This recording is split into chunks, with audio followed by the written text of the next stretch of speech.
Yaorana et bienvenue dans Manava. Elles sont fruitées, colorées et aromatisées. Les cigarettes électroniques font un véritable tabac depuis plusieurs années et surtout auprès des jeunes. Mais quel impact ont-elles réellement? Nous en parlons aujourd'hui avec nos invités. J'accueille le docteur Romain Bourdoncle, qui est médecin psychiatre, addictologue et responsable du CPSA. Yarana. Jérôme Renaud pour le magasin VapoShop. Bonjour. Éric Parra, qui est chef du service de pneumologie au CHPF. Et Alexandre Mahin qui va nous parler de son expérience en tant que jeune fumeur de cigarettes électroniques sous toutes ses formes. Merci. Merci à tous les quatre d'être avec nous aujourd'hui. Je précise que si Eric a un masque, c'est parce qu'il est grippé, hein. Donc voilà. Jérôme, pour ceux qui ne sauraient pas encore, qu'est-ce qu'une cigarette électronique? Comment ça fonctionne? Alors, c'est un dispositif, on appelle ça aussi dispositif de vapotage. L'idée, c'est que ce soit un palliatif à la cigarette, hein. C'est simple, c'est la miniaturisation d'un produit d'un liquide que l'on va vapoter au lieu de fumer. Donc, on est sur quelque chose qui a été développé. Le premier brevet date de 63, ensuite c'est 2004-2005. Donc maintenant, ça fait à peu près 20 ans que ça existe et ça fait 10 ans en Polynésie. D'accord, donc Eric, on parle donc de vapotage, de vapeur. Est-ce que ça a un impact différent sur les poumons du coup? Alors, en théorie, oui, mais en pratique, non. Donc, les bronches, c'est un organe extrêmement sensible. On ne sait pas que c'est un organe, hein. On croit que c'est des tuyaux. Ben non, c'est pas simplement un tuyau. Et c'est très sensible à tout ce qui peut y pénétrer. Tout, tout, tout, tout, tout. Quel est le regard des pneumologues sur ces cigarettes? Bon, ben, c'est le regard de ce qu'on peut porter d'abord sur une addiction qui est la nicotine, hein. Mais ça, c'est mon collègue qui va en parler. Et puis après, c'est le regard d'un organe qui est souvent mis en difficulté en Polynésie en particulier, parce qu'il y a beaucoup de fameurs ou de vapoteurs, et donc ça induit beaucoup de maladies, et en particulier, bon, le niveau de preuve, c'est des produits qui sont récents, donc on ne sait pas trop, mais il y a un niveau de preuve très important maintenant dans l'asthme, et on sait que 20% de notre population est asthmatique, donc là, ça pose des problèmes. Alexandre, toi, tu as commencé ton parcours de fumeur par la cigarette électronique. Alors pourquoi avoir commencé déjà et qu'est-ce qui t'a attiré? Bah, c'est très simple en fait. D'abord, c'est le goût que ça a.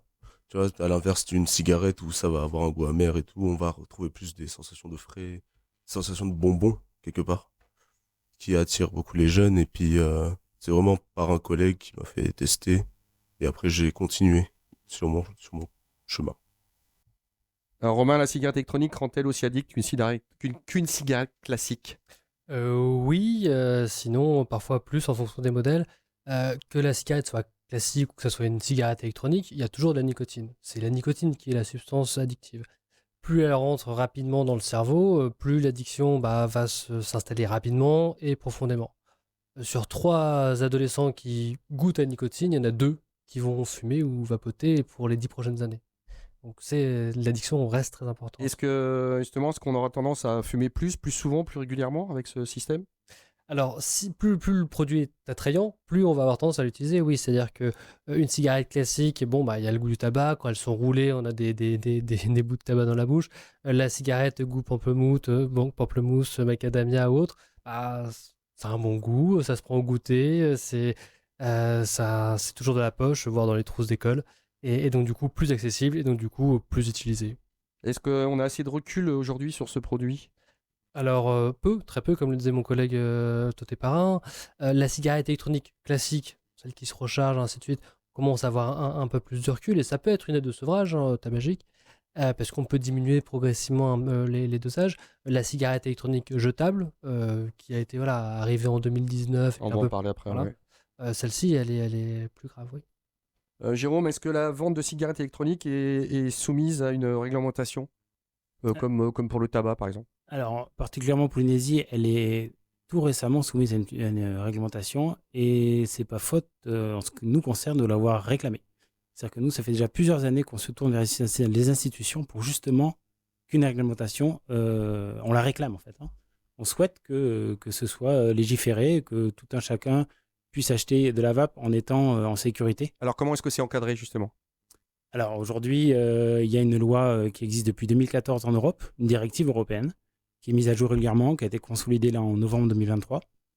Et en Polynésie, ils se sont inspirés enfin tout ou en partie de cette loi pour en voter une qui sera applicable d'ici 6 mois et qui va justement en particulier limiter le taux de nicotine. Parce que l'exemple du vapeau jetable pour lequel nous on n'est pas favorable, c'est qu'on est arrivé sur le marché avec des produits qui sont surdosés en nicotine. Pour faire clair, je vais être très concret. Un vapeau jetable qui emporte 2000 litres de produit qui est chargé à 20 mg de nicotine, c'est l'équivalent d'environ 2 paquets de cigarettes. Alors, quand on voit que sur le marché, il y avait des vapos qui étaient chargés à 5%, donc 50 mg, on peut clairement imaginer ce que ça fait sur une clientèle qui, en plus, peut être ciblée et jeune. En parlant de jeunes, est-ce que des mineurs, donc moins de 18 ans, peuvent acheter ce type de produit? Alors ça a toujours été interdit en Polynésie, évidemment. Nous, on est très vigilants vis-à-vis de ça. On fait très attention. Moi, je fais énormément de prévention dans tous les points de vente qui sont nos partenaires. Et j'irai même plus loin. On ne fait pas de campagnes de publicité qui sont orientées vers les jeunes. Ça existe en Polynésie, mais nous, on est contre cette façon de faire. Parce que, comme l'ont dit les messieurs de la santé sur le plateau, la vape jetable, c'est un palliatif à la nicotine. Hein. J'ai bien entendu comment ils ont présenté. Alors oui, il vaut mieux ni vapoter ni fumer, on est d'accord avec ça, mais la cigarette traditionnelle, c'est plus de 4000 produits nocifs, dont le goudron, qui est clairement... on a une chance sur deux de mourir du tabac quand on est fumeur de cigarettes. Le vapeau, lui, il emporte beaucoup moins de produits pour développer la vape. Donc en ça, on sait déjà que c'est quelque chose qui est, sur le papier, moins nocif. Et deuxièmement, comme il a été précisé, on peut effectivement, et c'est une grosse différence, changer son taux de nicotine. Ce qui n'est pas possible avec la cigarette. La cigarette, ils sont bien contents, les cigarettiers, que vous ayez un taux de nicotine constant. Ça leur permet de vous garder jusqu'à la fin. L'objectif premier, et c'est notre travail de professionnel à vape, c'est de transformer un fumeur en vapoteur pour qu'à le prix, il ne soit plus rien du tout, qu'il ait arrêté la vape. Nous, ça nous va très bien quand quelqu'un a dit « Aujourd'hui, c'est mon dernier liquide que j'achète, c'est fini ». On n'a pas besoin d'une clientèle jeune. On n'en a pas besoin parce que malheureusement, il y a déjà beaucoup trop de fumeurs. Et en plus, comme je l'ai dit, c'est déjà bien encadré. Donc ça, c'est une bonne chose. Eric, on dit que c'est un produit qui attire beaucoup les jeunes. Alors si on commence à fumer jeune ou vapoter ou vapeau ou cigarette, tu peux nous dire quel risque ça implique? Alors sur les maladies pulmonaires, plus on introduit des substances dans les bronches qui sont potentiellement toxiques, plus le risque augmente. Ça, c'est bien déterminé dans le cancer du poumon avec la cigarette, la cigarette classique. Donc, oui, on est sur un organisme en développement et on sait que, par exemple, le risque de développer un cancer du poumon est beaucoup plus important. Plus on commence jeune, plus le risque est important. Le problème avec tous ces goudrons, là, on va rester parce qu'il n'y a pas assez de recul avec tous ces... On ne va pas dire des bêtises, on ne sait pas. Mais restons sur la cigarette classique. Effectivement, plus on débute jeune, plus le risque est important. Et ce qui est important dans le poumon, au contraire du cœur, c'est que le risque ne disparaît jamais. C'est ça le problème de la bronche. Romain, quelle approche vous avez sur la prévention des risques de la cigarette électronique avec le public jeune? Premièrement, on fait des permanences scolaires, donc quasiment tous les établissements scolaires de Tahiti et des îles quand on y va. Donc c'est des points d'écoute, on fait des consultations pour tous les jeunes qui consomment alors la cigarette électronique classique, jetable et puis toute autre substance. Après, l'idée, c'est de les accompagner et premièrement, leur donner de l'information. C'est pas anodin, même si c'est rose, coloré et que ça rentre dans la trousse, c'est pas un jouet. Ça peut être addictif. Le plus souvent, ils savent même pas le taux de nicotine qu'il y a. On leur demande de le sortir très régulièrement. On trouve du 5% de moins en moins, heureusement, parce qu'il y a eu des arrêtés dans ce sens. Mais quand on leur demande, tu sais à combien ça équivaut 2%, là, ils savent pas. Et d'ailleurs, c'est un peu l'objet de marketing de ceux qui ont créé ces cigarettes électroniques jetables, c'est de mettre 2% pour éviter de mettre tant de milligrammes par millilitre. Sinon, c'est moins vendeur. Et après, on les accompagne pour savoir qu'est-ce qui a fait qu'ils ont fumé. Est-ce que c'est quelqu'un qui leur a prêté une fois pour essayer, ou est-ce qu'ils ont des problèmes, ou est-ce qu'ils ont besoin de briser un petit peu les règles, et on essaie de les accompagner, surtout dans la gestion émotionnelle. Alors, il y a une nouvelle tendance qui est la puff. Est-ce que tu peux nous expliquer ce que c'est, Jérôme? On en parle plus ou moins depuis tout à l'heure. On distingue bien la vape classique, dont on a parlé en préambule, Et la puff, ce sont ces vapos qui sont jetables, qui, à notre avis, ont plusieurs inconvénients. D'abord, ils sont peu chers, c'est-à-dire que c'est vendu autour de 1500 francs, ce qui fait qu'effectivement, une clientèle jeune peut être susceptible d'avoir les finances nécessaires pour acheter ça. La deuxième, c'est que certains, à mon sens, non professionnels, vont orienter leur communication publicitaire vers les jeunes. Ce que je rappelle, nous, on refuse de faire. Ils vont par exemple, s'associer à des événements festifs. Nous, on trouve ça assez incohérent. Des événements qui attirent des jeunes, je sais pas, des concerts, des spectacles, qui est de la publicité de la vape, c'est pas terrible, quoi. Donc, ces vapos jetables, ils s'utilisent en une seule fois. Enfin, une seule fois. Ils ont une autonomie de 2 millilitres avec une petite batterie. Donc, déjà, en plus de ça, écologiquement parlant, c'est vraiment pas terrible. Et derrière, il y a cette volonté d'aller récupérer une clientèle supplémentaire. Alors, c'est intéressant, Alexandre, quand on entend ce que nous explique Romain, ce qu'explique Jérôme. Est-ce que toi, c'est un discours qui te parle? Est-ce que vous en parlez entre amis? Pour le côté écologique, malheureusement pas assez. Je vous avoue que c'est pas en Polynésie, c'est pas trop la préoccupation des jeunes. Mais oui, on retrouve aussi l'idée des couleurs et tout, et d'un public jeune. Par exemple, savoir qu'au collège et tout, il y en a déjà qui consomment ça, et ça arrive très souvent que les surveillants doivent intervenir par rapport à ça. Mais encore une fois, il n'y a pas vraiment de choses qui sont mises en place pour. Parce que même certains parents, en fait, très jeunes, vont commencer à acheter, par exemple, leurs cigarettes, leurs puffs aux enfants. Et est-ce que quand tu entends parler justement des différents risques, c'est quelque chose qui peut te faire réfléchir ou tu te projettes pas spécialement? Malheureusement, vu que j'ai un jeune âge, je l'ai mal tourné. Mais c'est pas un truc qui va forcément nous intéresser et vraiment percuter. C'est plus un truc qu'on va se dire, ouais, c'est bon pour plus tard. Alors, on va écouter le témoignage de jeunes fumeurs sur le sujet et on va voir ce qu'ils vont nous parler de ce qui les a séduits. On les écoute. Parce que ça avait des odeurs sucrées, mais après c'est devenu addictif et j'ai du mal à arrêter. Déjà ressenti la nicotine. C'était surtout ça pour me calmer un peu et puis le geste un peu de fumer. Le fait de fumer des cigarettes, ça me donnait un espèce d'effet de shutdown que j'aimais bien. Mais le problème, c'est que pour tenir cet effet, il fallait que j'en fume plusieurs. Alors quand j'ai essayé la puff, dès la première taf, j'avais cet effet. Et à chaque fois que j'en faisais, je l'avais. Romain, je veux bien ta réaction. Alors merci pour ces témoignages. C'est exactement ce qu'on voit, alors si j'ose dire, en pratique clinique. Je fume parce que je tremblais ou parce que je me sentais pas bien. J'ai été attiré par le goût. Et c'est surtout ça, peut-être, le message aussi pour les plus jeunes. Le fait qu'il y ait une cigarette électronique jetable, que finalement, on est jeune, donc on se préoccupe pas tant de la santé, c'est une chose. Mais après, il y a le côté un peu de manipulation et de marketing. Et pour le coup, ça... Plus vous avez conscience de ça, mieux c'est. Ces produits-là ont été designés pour se faire une nouvelle patientèle et pour faire des jeunes non-fumeurs, des fumeurs de cigarettes électroniques jetables. Et se dire, ok, on va prendre un peu de recul sur ces produits-là en se disant, attends, qu'est-ce qu'on est en train de nous faire là? Ça peut être important de l'avoir en tête. Elle décrit bien aussi, enfin, il décrit bien le côté de gros shoots qu'ils peuvent avoir. Ces dispositifs-là jetables envoient la nicotine plus rapidement qu'une cigarette classique et parfois plus rapidement qu'une vape classique. Et plus ça arrive rapidement, plus on a ce shoot-là, plus on va se sentir bien et en même temps, plus on va être addict rapidement. Je voulais réagir. Oui, en fait, il y a une raison concrète que j'imagine vous connaissez, c'est que il y a une différence effectivement de produit qui est nette entre le liquide qui est dans la cigarette électronique, on appelle ça des sels de nicotine, et la nicotine classique. Et c'est tout à fait vrai, les sels de nicotine, ils permettent à la nicotine de rentrer beaucoup plus vite dans le système sanguin.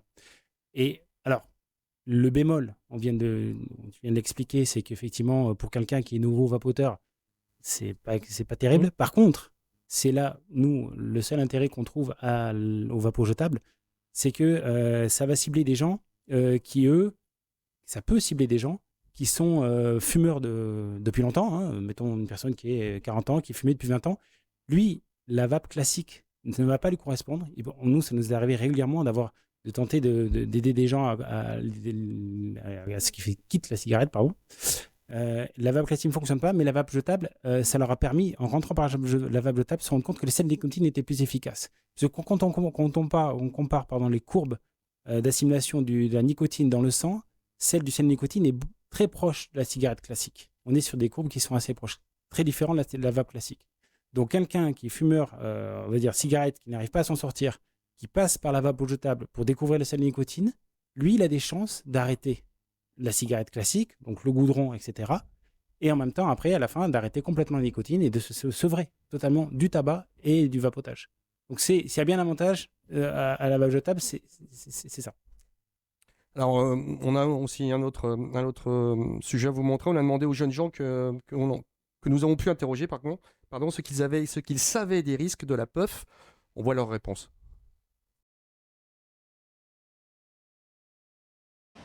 Moins nocif que la cigarette. Je n'ai aucune idée des effets de la puff sur le corps.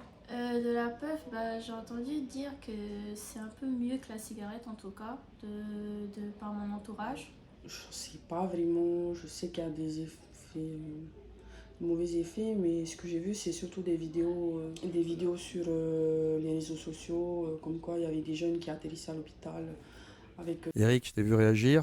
Alors, il y a quand même des fausses idées et puis ils peuvent quand même se retrouver clairement à l'hôpital. Et qu'est-ce qui peut les amener à cette situation extrême ? Il y a du travail. Mais il faut savoir qu'en prévention, je le dis humblement, le message des professionnels de santé, il ne porte pas chez les jeunes. Voilà, on est des tortionnaires. Non, ils ne nous écoutent pas, ils s'écoutent entre eux. Donc aujourd'hui, monter un programme de prévention, c'est monter un programme de prévention entre les jeunes eux-mêmes. Voilà, et savoir ce qui se cache derrière. C'est pourquoi on consomme, pourquoi on est addict à quelque chose. Mais je vais loin, hein. C'est pas que la cigarette, hein. L'alcool, le tabac, on l'a dit, hein, le paca, la malbouffe, hein, le sucre. Tout ça, c'est la même problématique. On a fait une étude là récemment là-dessus qui est très intéressante. Parce qu'on montre qu'en Polynésie, ce qui provoque tout ça, c'est l'ennui. Voilà. Donc c'est tout un programme sociétal qui est derrière tout ça. Donc il faut dépasser toute cette fausse information. Alors, sur les réseaux sociaux, là, c'est clairement problématique.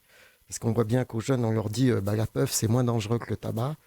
Waouh. Quand on voit les concentrations de nicotine, on oublie de dire et toujours que la nicotine, c'est la drogue la plus forte qui puisse exister. Tirez sur votre puff, sur ce que vous voulez, en 6 secondes, c'est à votre cerveau. Hein. Et ça déclenche tous les effets inverses de ce que vous pouvez ressentir. Ça vous calme, ça vous... Ah bah non, c'est exactement le contraire. Hein, sur le plan psychique, ça vous plonge dans la dépression, la nicotine. Sur le plan cardiaque, ça vous accélère le cœur, ça augmente vos risques cardiovasculaires. Je ne parlerai même pas du poumon, parce que c'est une véritable catastrophe. Donc on est dans une société qui est malade de son... Je dirais de sa société, quoi. Hein, et un corps sain dans un esprit sain, on en est très très loin. Donc je regarde tout le monde, faites du sport, mangez, alimentez-vous correctement avec des produits locaux et oubliez tous ces toxiques qui ne vous servent à rien. Que ça soit tabac, alcool, cigarette, tout ça, ça ne sert à rien dans la vie. Faites des études, passionnez-vous, voilà, il est là mon message aux jeunes. Oubliez tout ça, faites du sport, ayez un beau corps, tatouez-vous, montez au cocotier, portez la pierre, mais arrêtez de vous intoxiquer et de vous pourrir la vie, vous ne le ressentez pas maintenant. Mais dans 20-30 ans, vous en paierez un prix très, très, très fort. Alexandre, qu'est-ce que tu penses du point de vue d'Eric, de ce que vient de dire Eric, est-ce que ça a fait écho chez toi ? Tout est très vrai, hein, que ce soit pour la prévention et tout, qui ne marche pas avec le personnel de santé, parce qu'on se dit, vas-y, on est différent et tout. Il y a de ça, et puis c'est vrai qu'on peut voir que c'est l'ennui qui pose le plus grand problème.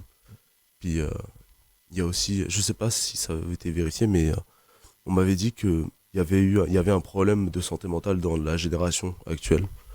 Et donc ça pouvait être lié ou être le facteur qui mène par exemple à toutes ces addictions. Enfin je ne sais pas, je préfère vous laisser la parole. Romain ? Je prends ma casquette de psychiatre. Hein. C'est c'est vrai que Vas-y, sors ta casquette. on est dans une société, et pas que en Polynésie, de surconsommation totale absolue et de prêt à porter, prêt à fumer, prêt à consommer. On n'a jamais autant regardé de séries Netflix, on n'a jamais autant vu de cigarettes électroniques jetables. Tout est fait pour qu'on soit là à trouver des solutions rapides à des problèmes qui sont très ancrés en nous, très profonds et qui nécessitent beaucoup de temps. L'ennui, on peut le calmer, et si les jeunes le font, le calment rapidement en fumant. Mais en fait, c'est bien plus structurel que ça, c'est bien plus de temps pour gérer l'ennui. C'est comment on s'occupe, comment on fait pour imaginer un peu notre devenir, comment on fait pour construire sa vie, même dans sa tête au départ, plutôt que tout de suite demander à une substance d'apaiser un ennui, d'apaiser une souffrance. Et c'est peut-être ça aussi qui nous manque, même dans la prévention, et dans cette génération-là, c'est de pouvoir prendre le temps et de se dire, ok, je prends du temps, je laisse 5 secondes, je vois ce qui se passe, et je pense que c'est là-dedans que les meilleures graines peuvent germer. Jérôme, est-ce que les cigarettes électroniques sans nicotine existent? Ah oui, et c'est très important qu'elles existent. Non pas pour que les gens puissent continuer à vapoter éternellement, mais tout simplement pour que on puisse réduire sa nicotine, la nicotine que l'on consomme, au fil du temps.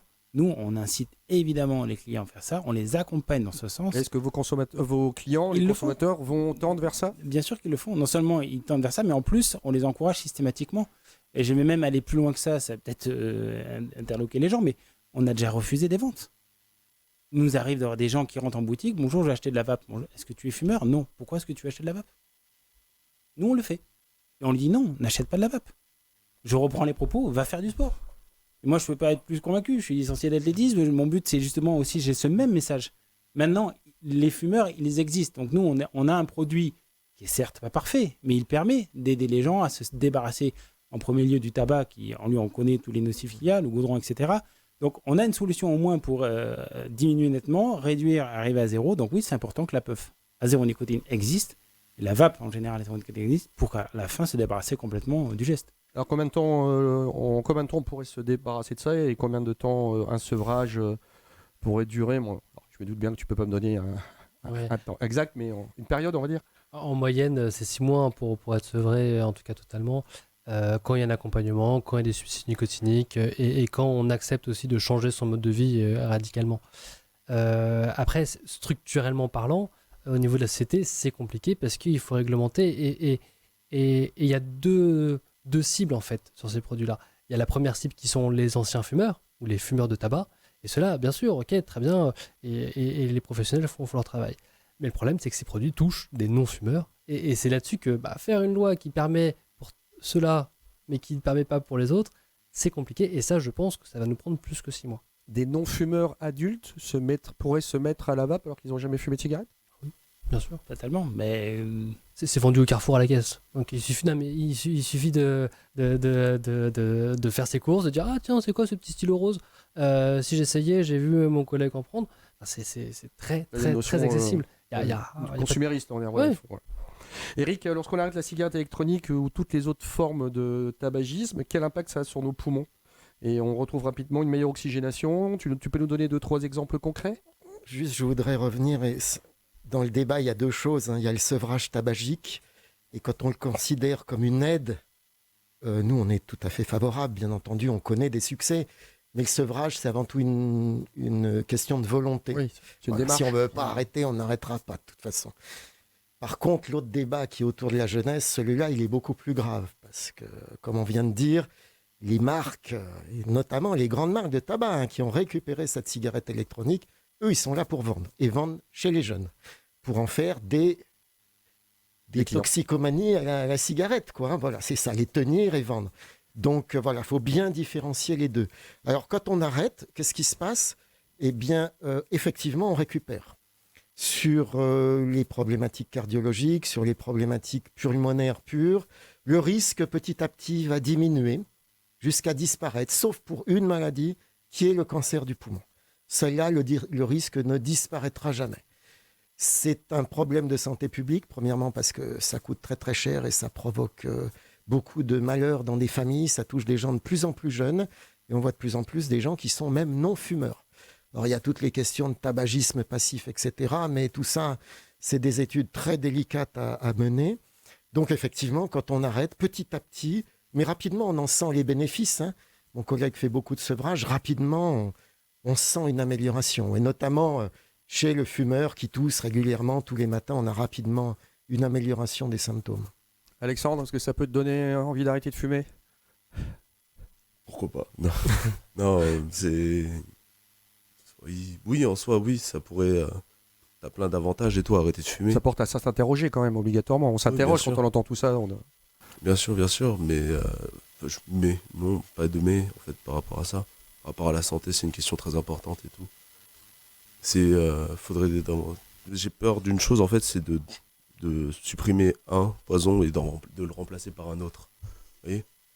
C'est ça le Mais problème. ça, voilà, qui laisse à cogiter. Ça sera peut-être l'occasion de refaire une autre émission et de continuer. Alors, vous l'aurez compris, qu'elle soit électronique ou non, aromatisée et jolie, une cigarette reste un produit qui porte atteinte à la santé de tous. Alors, évidemment, ici, on ne juge personne, mais prenez soin de votre santé. Hein, ça, c'est la base, avant tout. Donc, le CPSA est là pour vous accompagner. On rappelle vos coordonnées de téléphone et Internet à l'écran.